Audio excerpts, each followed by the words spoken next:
in obeying the commands of life that God has given you. You obey God, therefore He will forgive you and admit you into paradise. This was the way the Bible taught it. Jesus taught the same thing. And then we get to Paul, and Paul writes a letter to the Galatians. And in this letter of Galatians, Paul rebukes the church at Galatia by saying to them, pretty much, if you translate the Greek, it says, "Oh, foolish Galatians." He calls them fools. He says, and he calls them fools because he asked them, why have you become so trapped up in this law? Why have you become so trapped up in this law, which is a curse? And Paul equates the law with a curse. And he says that this law is cursed. Therefore, Jesus came to free us from this curse by taking the curse upon himself. And then Paul quotes a verse from the Old Testament where he says, "For surely everything that hangeth on a tree is cursed." Because even Paul himself in the New Testament says that the crucifixion was a stumbling block for the Jews. He says this thing, the crucifixion, is a stumbling block for the Jews. Because the Gentiles would go to the Jews and tell them that the way to salvation is to believe in the crucified Christ. And they would laugh at them because by the law of the Old Testament, anything that goes on a cross, anything that is hung on a tree is cursed by God.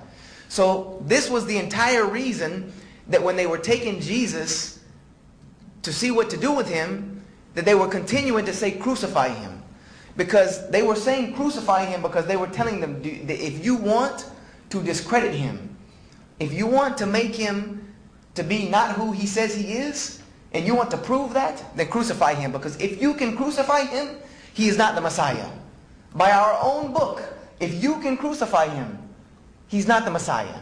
So this was why they said crucify him. And this, as Muslims, now we know that he was not crucified. Because by God's own law, he could not be crucified if he was the Messiah. And we believe him as the Messiah. So all these things came into huge conflict with me. This set off a whirlwind of conflict with me. So I was in a frenzy. And I started telling my friend, and he realized that I was in a Christian crisis, as to say. You know, I was in real crisis. So he took me to back to the scholars at Bob Jones, and he also got me in touch with some Bible scholars at the Moody Institute in Chicago, which is one of the biggest evangelical schools in this country, the Moody Institute, which is where I plan to perhaps do my graduate studies after Bob Jones. And they came together and they had, you know, an intervention, as to say, you know, they tried putting, they began to think, because I started to believe that this book cannot be from God. It cannot be from God because there's too much in it that does not make sense. And then I also started to notice the contradictions of the texts. Started reading the text, I started to realize that not only there are contradictions in what the text says, which there are thousands of them, and for sake of time, there's no need to go through them. If you want to know them, there are many books out there that will show you them. Books written by non-Muslims, to say. Bart Ehrman, go to Barnes & Noble, ask for any book by Bart Ehrman, and there'll be plenty of them. He's the head of religion at UNC Chapel Hill, and also a very good friend of mine. He wrote a book called Misquoting Jesus, Who Changed the Bible and Why? The greatest evidence on Bible textual criticism that I've ever seen. Not only did I notice changes in the text, but changes in the way the language was spoken. Because you can tell in Hebrew when God is speaking, because it is an extremely eloquent speech, a speech that is not like any type of human speech. You can tell the difference. And then you can see when it automatically changes to almost like slang. It changes to like uneducated speech. So, and it goes back and forth, and you can see this. Someone who knows language, they will see this. You can see this.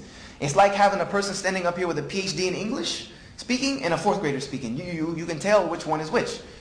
Even if they were behind the screen and they wrote it on a piece of paper, you would tell which one is which.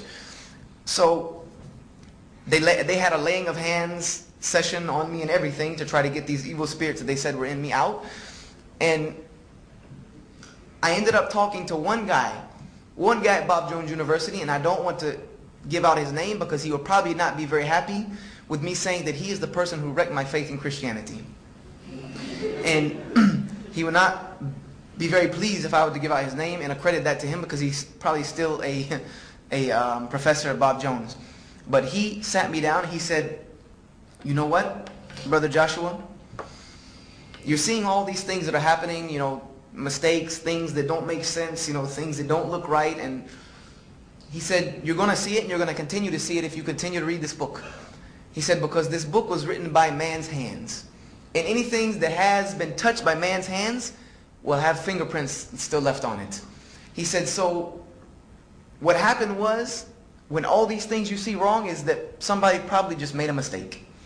He said the copy of the copy of the copy, the scribe who copied this person, this, so on and so forth, probably one of them made a mistake and somebody copied his mistake and made his own mistake, and then that person compounded the other person's mistake, and maybe somebody came back and corrected one person's mistake and then added his own. He said, so that's probably what happened, and you have the final product of all of that. And that just, I had to sit down and actually take that for a second, because I was fighting inside myself to try to keep this book at the status that it has always been in my home, the inerrant Word of God. This is how I was taught. Inerrant Word of God without error. Revealed by divine inspiration through men and transcribed onto paper. And I began to realize that this was not the case. So needless to say, and for the sake of time, I left Christianity altogether. I decided that I knew God existed. For that was for sure. I could look around me and tell God existed. That was a no-brainer. I knew God existed. I knew He had a purpose for my life. I knew that there were prophets. I knew all of these people were not remembered so well in history and they did nothing. So I knew there was something behind all of this. I just wanted to find it. So I started studying every religion I could find. I went back to Judaism and studied Judaism, and I found the same thing that Jesus found. That there were parts of Judaism that was too tied up in the law, and they gave no room for spirituality. There was no room for spirituality left, because you just had to follow the law. You step this way, you step this way, you turn left, you turn right, that's it. And then there was other parts of Judaism that was so far gone in spirituality that the law was non-essential. So I knew there had to be a medium. I knew that God's true religion would be balanced, for sure. Because life is balanced. In order for life to exist in harmony, it must be balanced. So I moved on from Judaism. I studied Taoism, Confucianism, Buddhism, Zoroastrianism. I studied every type of ism. Anything that had an ism at the end, I tried to study it. I even studied Bushido because I'm a martial artist by profession. So I studied Bushido, the code of the samurai, all this other stuff. You know, I even studied Wiccan, you know, all of these different things. I studied all of them. And in every one of them, I would see glimpses of the truth. I would see glimpses. Kind of like a panhandler pandles for gold at a stream and he finds flakes. I would see flakes, but no nuggets. There was nothing. I was not hitting the core, as to say. And I don't want to discredit Islam. I don't want to discredit Islam because I went to the public library and pulled out a book on Islam. And this book said that Muslims, or it referred to them as Muslims, which for sake of time, I will just let you know is a very derogatory word in Arabic. It means one who oppresses others.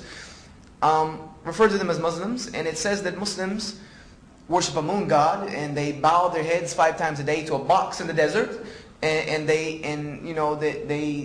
can have as many women as they want, and you know they're all Arab, and you know things of this nature. And what else did it say? Oh yeah, that they can kill non-Muslims anytime, any place, in any way they wish without scrutiny, and that they would get 70 virgins in heaven and all this other stuff. So needless to say, I made it about 4 chapters in the book. I put the book back. Thank you very much. I took a one of the big fat magic markers and erased Islam off and said, you know, I'm moving on. You know, and I said to myself that if I convert to any other religion, Islam will not be the one, for sure. Thank you very much. I'm done with that one. And so, being 17 years old and having been searching for the truth for about 1.5 years, 2 good years. About 1.5 years. I'll give it good credit, about 1.5 years. Really hard searching. I became very frustrated. I became very angry with God.